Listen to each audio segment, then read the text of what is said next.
had a cancer experience, which really was so hard to believe because he was so vibrant and so full of life. He told me that when the doctors gave him a 5% chance of survival, that he replied, "Ha, I have loans with less of a chance than that." So this is going to be no problem. And that's how you live. Optimistic, charismatic, and inspiring to all of those around him, especially me. I'll never forget all of the things that you shared with me and what you learned from that experience about how life is all about our relationships, and that material and exterior focused desires were absolutely worthless and would never give you any fulfillment. But that we only find fulfillment in our relationship that we have with God and with those around us. And that you had gained a vigor for living and experiencing life to the fullest, no matter what you were doing. From the mundane to skydiving, you had fun and you laughed while doing it. Just hanging out with Scott was fun. So we were friends for about a year before we started dating. We'd go to business mixers and business lunches. But I was very, very clear that I didn't want to give him the wrong impression. And although I enjoyed hanging out and talking and doing deals together, I wasn't interested in a romantic relationship. Well, I guess I should have known him better than that with all that 5% chance of living stuff. So he proceeded to be my top referring client in 2004.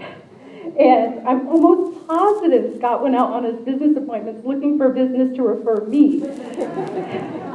So he'd have a reason to call. He'd always say, "Do you have time for a referral?" with a sweet smile and a snicker, to which I'd quickly say, "You know me, I'm never too busy for any of your referrals." Our friends and colleagues would see us at business functions together and they started asking questions. To which I would say, "No, we're just friends and we'd like to do business together." I'll never forget when we were at Dave Schaefer's client party and we were sitting around a crowd of about 20 people and Ken Raskin said, "So, are you guys hooked up or what?" My entire face went beet red and I looked over at you and for the first time Scott absolutely had nothing to say. He smiled, crossed his arms, and leaned back in his chair just to wait for my response. It got to the point that I thought that he was actually putting people up to the fact of saying we should date.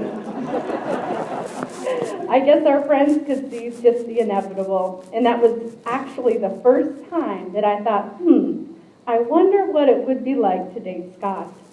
That week we had a dinner meeting, and after the end of the meeting he asked me, "So, what are you doing at 4 a.m.? And I said, "Sleeping."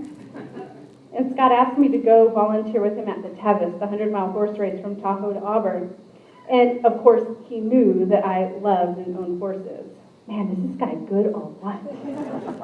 So I agreed and commented, "Too bad Starbucks isn't open at 4 a.m. Well, when he picked me up, I had ensured that I had no makeup on and my hair was in a ponytail. Because, after all, I didn't want to give him the wrong impression. And this guy seemed just too big to be real. Then, on the way up the hill, he reached into the back seat and pulls out a Starbucks double shot. And I was thinking, man, this guy just doesn't give up. But I had to admit, I started liking it at this point.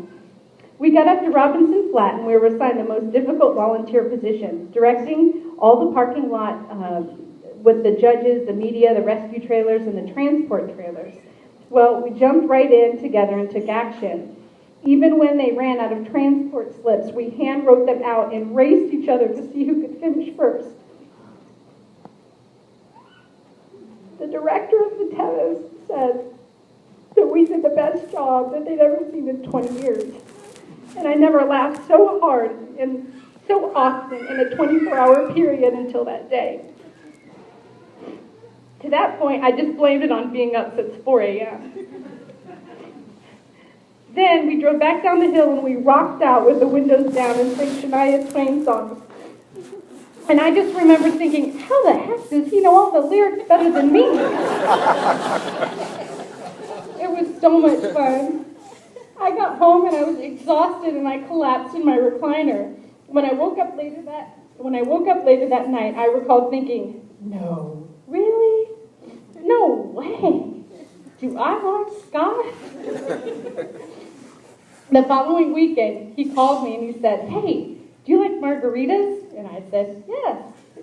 And he proceeded to tell me that he knew where the best margaritas in town were. And I asked, well, where? And then he gave me his address.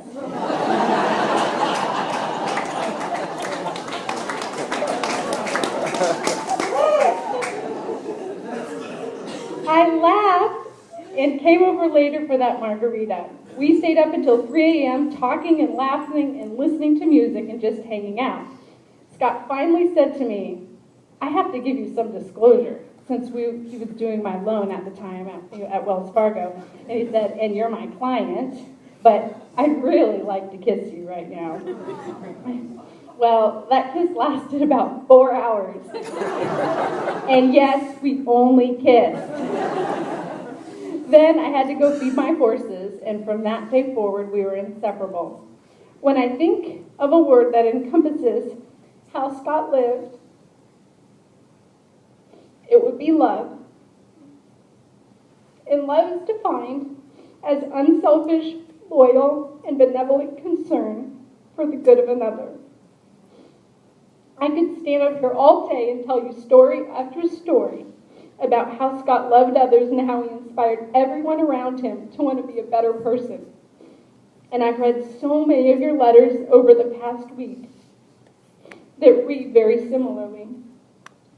Babe, you taught me how to be a dreamer and how to be unafraid of living life and loving others.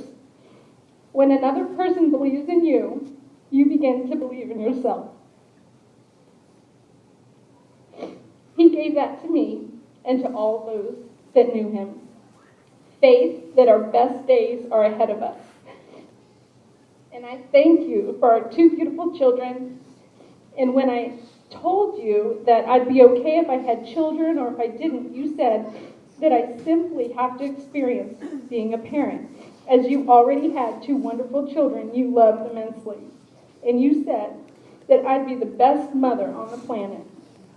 And then after Claire was born, you always said, and later with Cole, do you know how lucky you are? Do you know who your mommy is?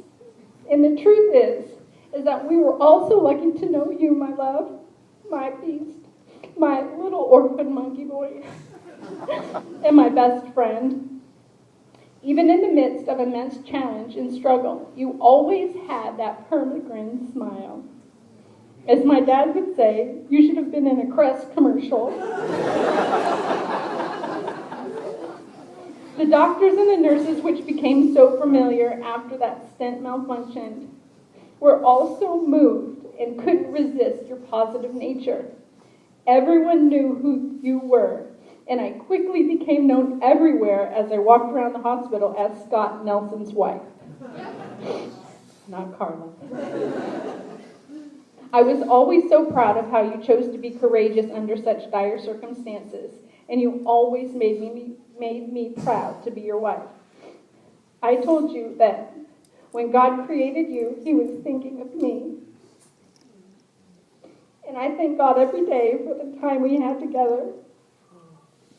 Many people never get to experience the kind of love we shared, that fairy tale kind. But dreams do come true. The only thing that will remain after we leave this world to walk with eternity in Christ is the love we shared and showed others. And honey, you left a lot behind. And our children will forever be a reflection of the love that we shared together. Until we meet again, I'm reminded of the legacy of love that you left us. You embodied the message of one of your favorite movies, Braveheart. Every man dies, but not every man really lives. Thank you for teaching me what it's like to live life abundantly, generously, and fearlessly. I love you.